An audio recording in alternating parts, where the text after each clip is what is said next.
Hello दोस्तों, आप सभी कैसे हैं। आई होप आप सभी अच्छे होंगे, स्वस्थ होंगे और मस्त होंगे और अपना पढ़ाई अच्छे से कर रहे होंगे। दोस्तों इस वीडियो में मैं बताऊंगा दोस्तों भाज्य संख्या और अभाज्य संख्या के बारे में अध्ययन करेंगे, जो बहुत ही इंपॉर्टेंट चैप्टर है। दोस्तों भाज्य संख्या जिसे अंग्रेजी में कंपोजिट नंबर कहते हैं और इसको बोलते हैं अभाज्य संख्या, जिसे अंग्रेजी में प्राइम नंबर कहते हैं। दोस्तों बहुत ही इंपॉर्टेंट क्लास है दोस्तों, जो बिहार बोर्ड में पूछा करता है इससे ऑब्जेक्टिव क्वेश्चन।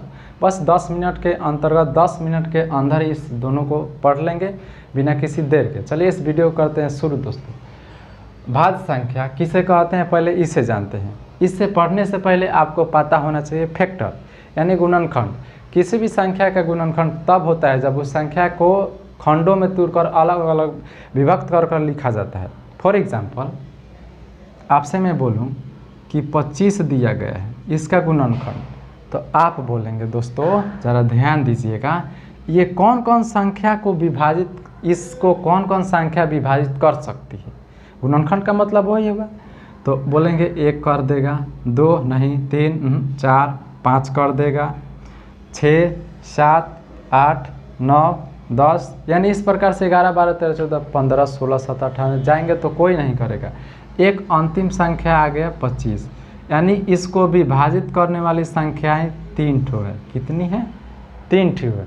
ध्यान दीजिएगा, यहीं से परिभाषा को मैं निकालूंगा। यहाँ पर देखिए, इसका तो गुणनखंड बोला जाए तो 1 और समय से अधिक हो रहा है। 1 और समय से यहाँ पर अधिक नहीं हो गया 5। तो दोस्तों ध्यान दीजिएगा, जिसका गुणनखंड 1 और समय से अधिक हो, मान लीजिए 7 है तो इसका फैक्टर 1 और समय होगा। 11 है तो इसका फैक्टर 1 और समय होगा। तो जिसका गुणनखंड 1 और समय से अधिक यानी और आ गया, उसको ही बोलते हैं भाज्य संख्या। बस इसी को मैं यहाँ पर लिखूँगा, कुछ नहीं है परिभाषा में।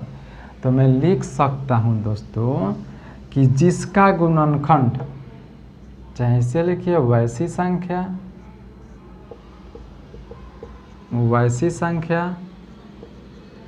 जिसका गुणनखंड 1 और स्वयं से अधिक हो, उसे भाज्य संख्या कहते हैं। अब एग्जाम्पल का बात कर लिया जाए दोस्तों, 1 नहीं होगा, 2 नहीं होगा क्योंकि उसका तो गुणनखंड 1 और समय होगा, 3 भी नहीं होगा क्योंकि उनका गुणनखंड 1 और समय होगा, 4 होगा, 5 नहीं होगा, 6 होगा, 8 होगा, 10 होगा, dash dash dash dash ETC। आपसे प्रश्न पूछ सकता है कि सबसे छोटी भाज्य संख्या निम्न में कौन है, तो इसमें सबसे छोटा 4 दिख रहा है ना, तो यही आंसर होगा। चलिए आई होप भाज्य संख्या आप समझ गए। बात करते हैं अभाज्य संख्या प्राइम नंबर। इससे जो आप समझे हैं कि 1 से ज़्यादा गुणनखंड, ठीक उसी पर यह भी है कि वैसी संख्या जिसका गुणनखंड 1 और स्वयं होता है। बस 7 का गुणनखंड 1 और स्वयं होगा, 11 का गुणनखंड 1 और स्वयं होगा, 13 का गुणनखंड 1 और स्वयं होगा। इसी को बोलते हैं अभाज्य संख्या। बस कुछ नहीं है। तो मैं इसी बात को यहाँ पर भाषा में लिख सकता हूँ कि नहीं, कि वैसी संख्या जिसका गुणनखंड 1 और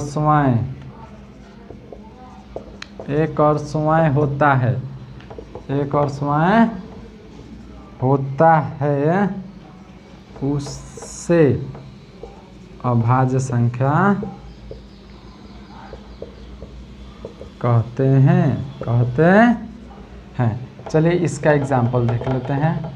यहाँ पर ज़रा देखिए दोस्तों, अभाज्य संख्या यानी प्राइम नंबर का एग्जाम्पल देखते हैं।